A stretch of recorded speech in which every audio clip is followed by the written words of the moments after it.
Hello dear students, welcome you all.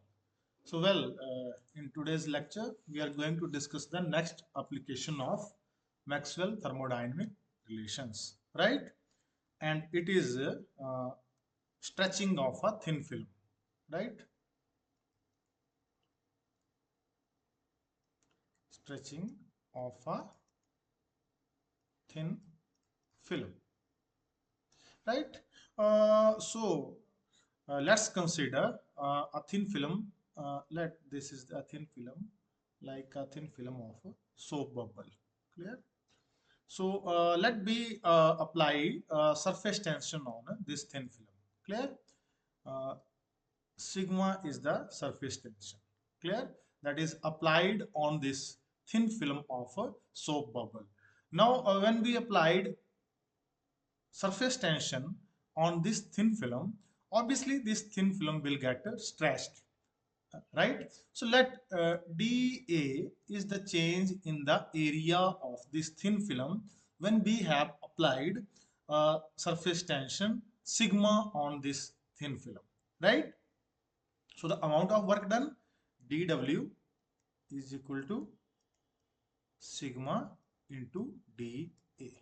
Clear? Surface tension is basically what? It is force, right? Multiplied by area. Clear? Here we are going to take the negative sign because now this is the system. This is the system. So we are, this thin film is the system. So we are doing work on the system. So when the work is done on the system, then it is negative, right? We are also inducing factor 2 here. This factor 2 is induced because this thin film has two surfaces, right? So both the surfaces are stretched. So that's why this factor 2 is used here. Let this is equation number 1. Clear? Now we know very well that according to first law of thermodynamics, dW is equal to PdV. This is equation number 2. Clear? So if we compare equation number 1 with equation number 2, then V is equal to A and P is equal to minus 2 sigma. Clear? Right? Let this is 3. Clear? Now we are going to write down the Maxwell second equation. So Maxwell second equation is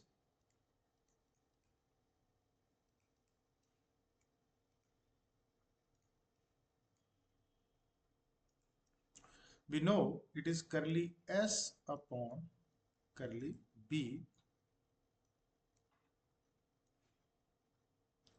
T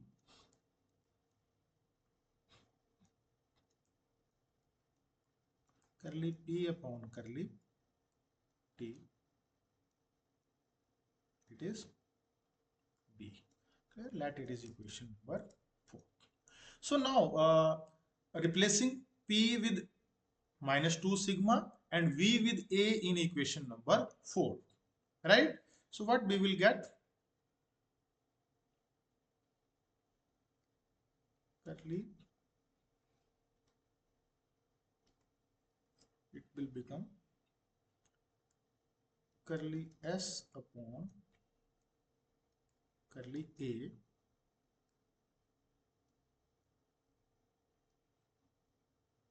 T is equal to P means minus 2. So minus 2 sigma. So curly sigma upon curly T B means A. Clear?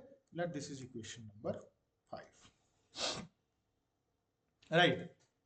Now, in this equation, multiplying by T and dividing by T, the left hand side. So obviously we will take this T inside, it will become T curly S, that is again TdS is equal to dq according to second law of thermodynamics. So we will get 1 upon T into curly Q upon curly A T is equal to minus 2 curly sigma upon curly T, right? A, right? If I take this T toward this side, then obviously it will become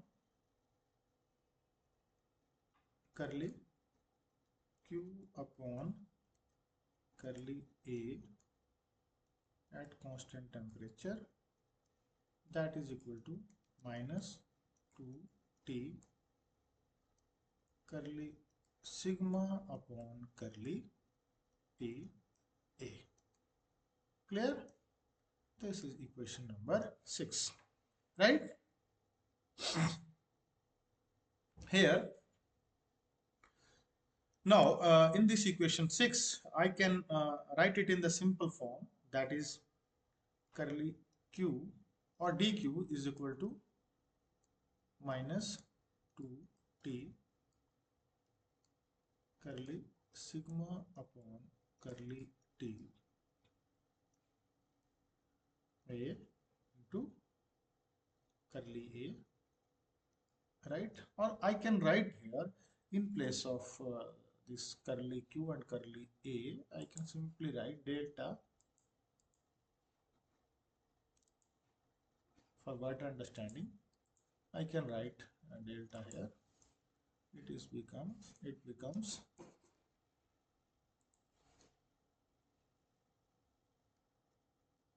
delta Q into delta A, right? So what is the meaning of now this equation number 7? Clear? We will make the interpretation of equation number 7. Now here, what is this?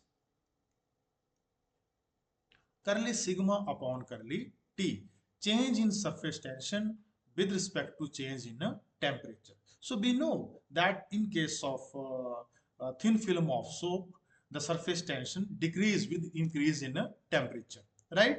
Means if delta T, curly T is positive, curly sigma is negative. This means this quantity is negative. This term is negative, right? So I got negative, negative, positive 2T curly sigma upon curly T into delta A, right?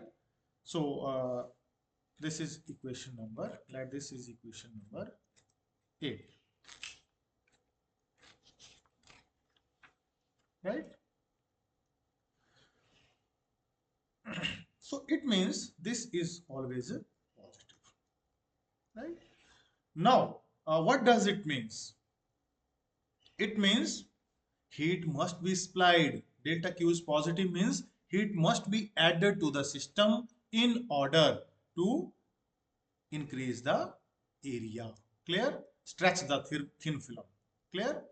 If we want to increase the area, if we want to stretch the thin film at constant temperature, this is very important because temperature is a constant. I have write this equation here in the simplified form. I have omitted this T, but it is reminding us that the temperature in this entire process is a constant. So right. So what does it means? That if we want to stretch this thin film at constant temperature, isothermally it means, then heat must be supplied. Clear? Delta Q is a positive. This delta is positive, then delta Q is a positive. Clear? So this is the interpretation of this, right? So we learned from this that if we want to stretch a thin film at constant temperature, then heat must be supplied to the thin film. Now let's come to the another condition, that is second condition, when thin film is stretched adiabatically.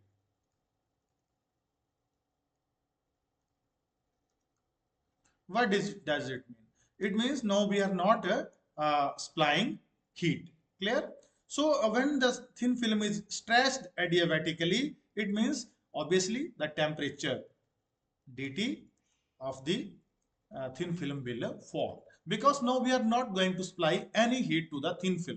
Clear? So in that situation, obviously we know in case of adiabatic process, I have told you in the previous lecture also that in that situation the system utilize its own energy and the temperature of the system fall. dt represents decrease in temperature of the thin film. Clear?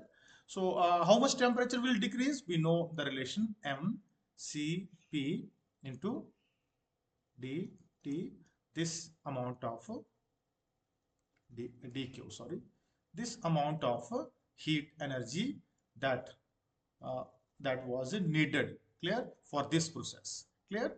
What is the dq?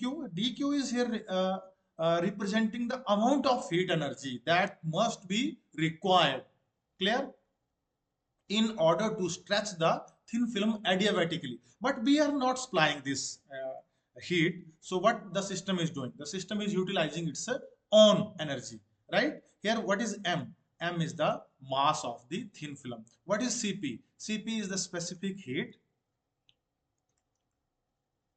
per gram of the thin film of the liquid, and dt is the fall in a temperature. So here, from here I can get dt is equal to dq upon mcp. Now we have to remember that dt is negative, it is decrease in temperature, so I can write here a negative sign. Now putting the value of dq, so we have uh, drive the result for dq, that was, it was I have written here, you can see dq is equal to this. So now I'm going to put the equation number 7 in this equation number 9,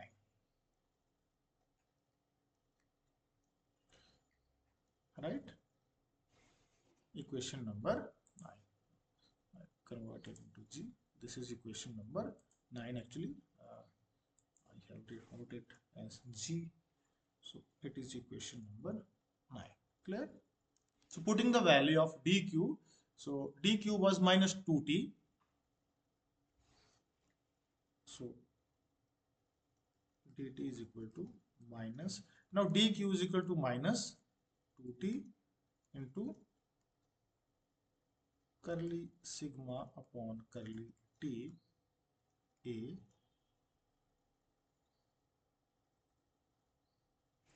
right, into